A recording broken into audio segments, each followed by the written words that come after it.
People will always create this illusion of you and this illusion of who they believe you to be, but the most important thing is not to allow their delusion to disrupt your reality.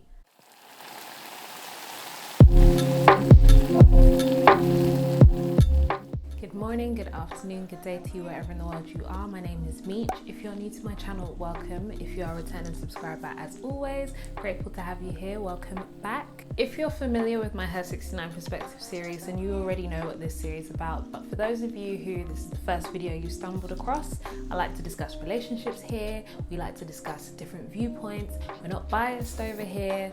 I mean, it's a female perspective, but it is what it is. But yeah, we're not biased over here. We like to look at different viewpoints. We like to open our minds to the possibility that other people might not see things the same way that we do, and essentially we try to grow.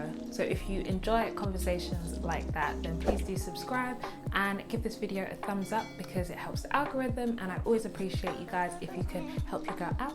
So yeah, let's get straight to it. So let's talk identity. When you talk about identity, you can split it into two categories. The first category being personal identity, the second category being self-identity. Your personal identity is who you are. It's the things that are seen, the things that are unseen. You might identify with some of them, you might not identify with some of them. Either way, it's the things that make you you. Your self-identity is your perception of yourself. It's a combination of the things that represent you. It can be as simple as physical attributes, but it can go as far as your hobbies, your interests, and even the societal role that you play. The reason I wanted to distinguish that there is a difference is because sometimes these two might not be in alignment. There might be some shadow work that you need to do. It could be a circumstance where you just have blind spots, and there might be certain attributes you don't see about yourself or you don't acknowledge that other people see, or it could just be down to how you perceive yourself. If you have negative self-image or you have low self-esteem, then you might not necessarily consider yourself very valuable, you might not be confident, and you might just have a negative perception of yourself, which would contribute to how you have created your own self-identity.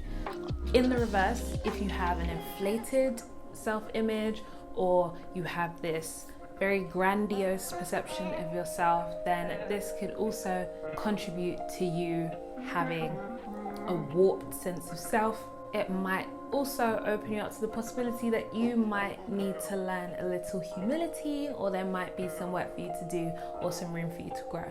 I think the major key here is that self-identity is completely your own perception, and it's how you perceive yourself. So how you view yourself, whether or not you voice that, whether or not you are comfortable in admitting it, but how you view yourself is how you represent yourself and how you will put yourself out there.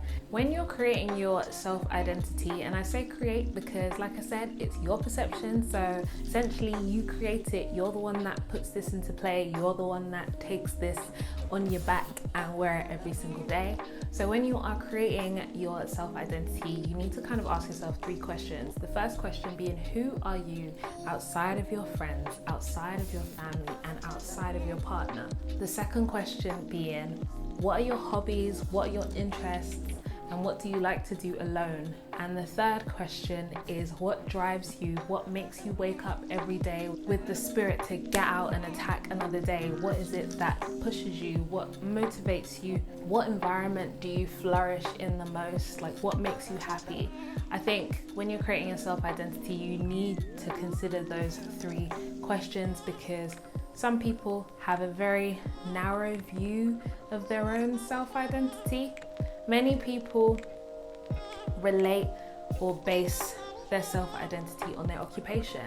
They might be an architect or a doctor or even a model, and essentially how they rank in society in terms of their status defines their identity. If that is the only thing that represents you, what happens when you lose your job? What happens when you figure out that you're actually not as good at your job as you thought you were, and there's actually more to this life than working 9 to 5? What happens then? Do you then lose yourself? Are you no longer a person? Are you no longer whole? Are you no longer complete? Then there's the people that base their identity solely on the societal role they play as a mother or a daughter. You know, they believe maybe that because they're a mother, they can't go out with their friends and they can't have fun, or they have to be a certain way, or they have to look a certain way, when really they're not happy, or really they're not complete, or really there's so much more to them, and there are so many things that make them the person they are, but they're so confined to that one box that they can't see anything outside of it, and they have, like I said, this narrow viewpoint. I'm not saying there's anything wrong with being a mother, there's nothing wrong with, you know, being a brother or having a certain role that you play in society, but if that's the only thing that defines you, there's some work to be done. Now, relating this back to relationships, people will always create this illusion of you and this illusion of who they believe you to be, but the most important thing is not to allow their delusion to disrupt your reality. You've got to be who you are and say what you mean, because ultimately those who mind don't matter and those who matter don't mind. Once you establish your identity outside of the people around you, you can be so much more content in the person that you are, that if these people are no longer around, you wouldn't necessarily lose your sense of self. You'd still be very confident in the person that you are and still have your own values, your own opinions, your own hobbies, and you'd still have the will to wake up every single morning and achieve greatness. It's really easy to get into a relationship and get caught up in how other people view you and how other people perceive you, and forget that you are an individual and you came into this world alone, and regardless of what people think about you, you're still going to be you. I think there's work to be done on both sides. If you have an inflated self-image, it could be because there's some shadow work and there are some skeletons in the closet or some things that you might need to address. The same way, if you have low self-esteem, there might be some shadow work for you to do. There might be some confidence that needs to be built. I think when creating your self-identity, you need to consider 4 parameters, which are, yes, your occupation, because these things do define you to some extent. Yes, you can consider the societal role that you play, because again, this is part of your day-to-day. This is who you are behind closed doors. This is who people kind of expect you to be in a way, or how you need to show up for people. But you also need to consider your physical attributes and your characteristics. Yes, you might be petite, but that makes you fun size. That representation of yourself that you put out there stays there long after you've walked out of a room. It's the confidence you exude. It's the air of grace that you have. It's how you speak with integrity. It's all the beautiful things that essentially make you you.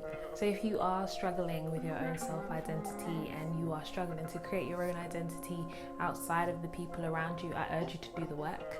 I hope this video has been insightful. I hope this video encourages you to embark on a journey of knowing yourself and being more comfortable in your own skin. If you haven't already, give this video a thumbs up.